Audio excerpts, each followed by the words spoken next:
kemudian daripada itu, aku melihat sesungguhnya sebuah pintu terbuka di sorga, dan suara yang dahulu yang telah kudengar berkata kepadaku seperti bunyi sangkakala.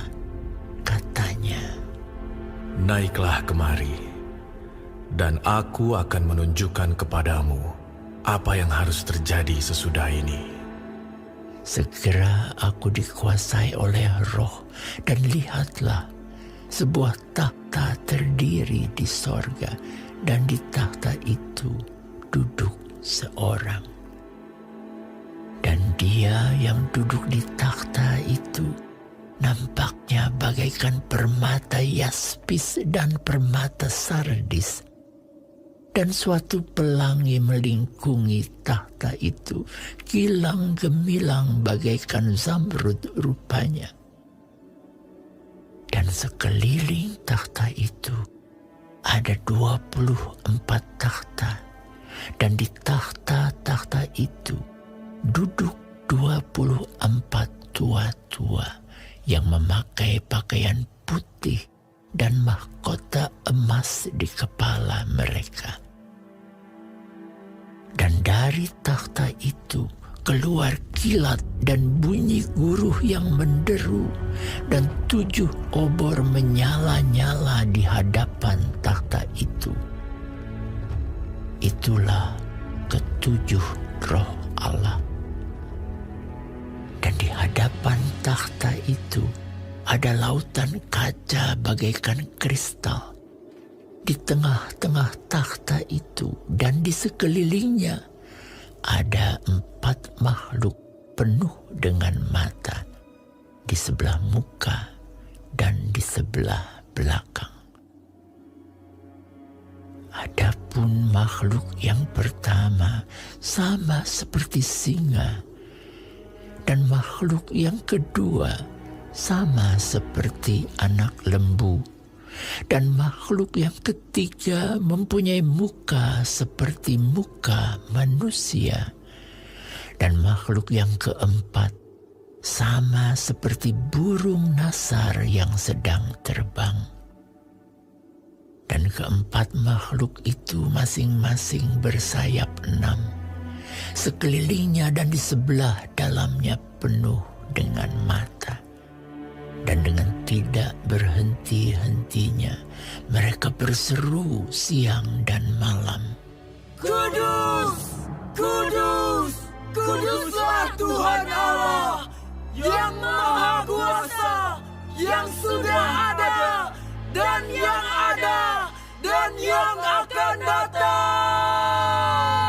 Dan setiap kali makhluk-makhluk itu mempersembahkan puji-pujian dan hormat dan ucapan syukur kepada Dia yang duduk di atas takhta itu dan yang hidup selama-lamanya, maka tersungkurlah ke-24 tua-tua itu di hadapan Dia yang duduk di atas takhta itu, dan mereka menyembah Dia yang hidup sampai selama-lamanya.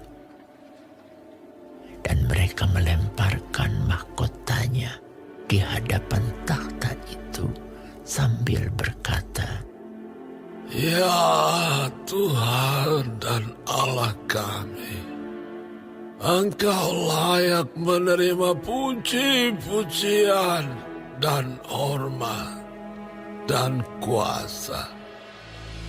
Sebab Engkau telah menciptakan segala sesuatu, dan oleh karena kehendak-Mu, semuanya itu ada dan diciptakan."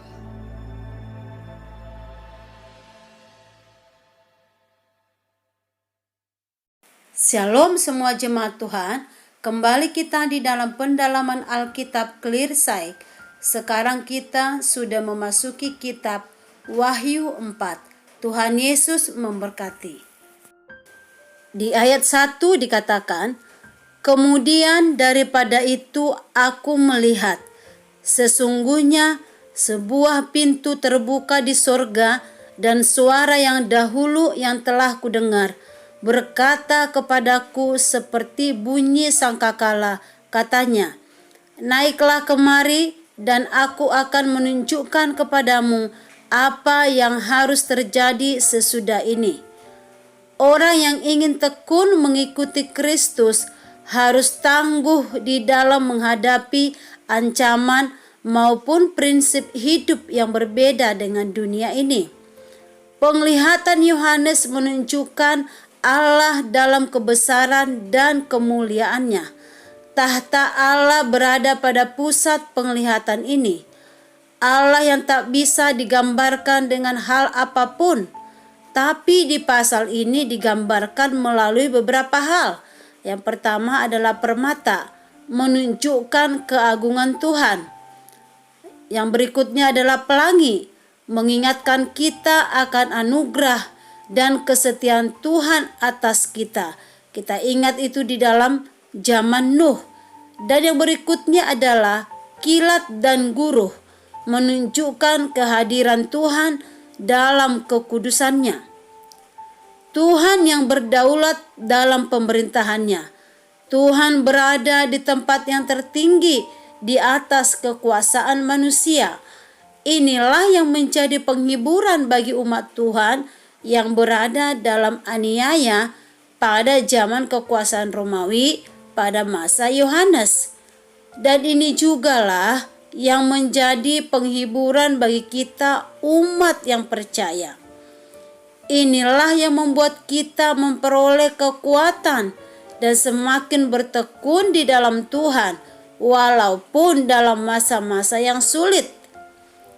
Ke-24 tua-tua dapat ditafsirkan sebagai wakil semua orang percaya atau mungkin bagian dari jajaran para malaikat.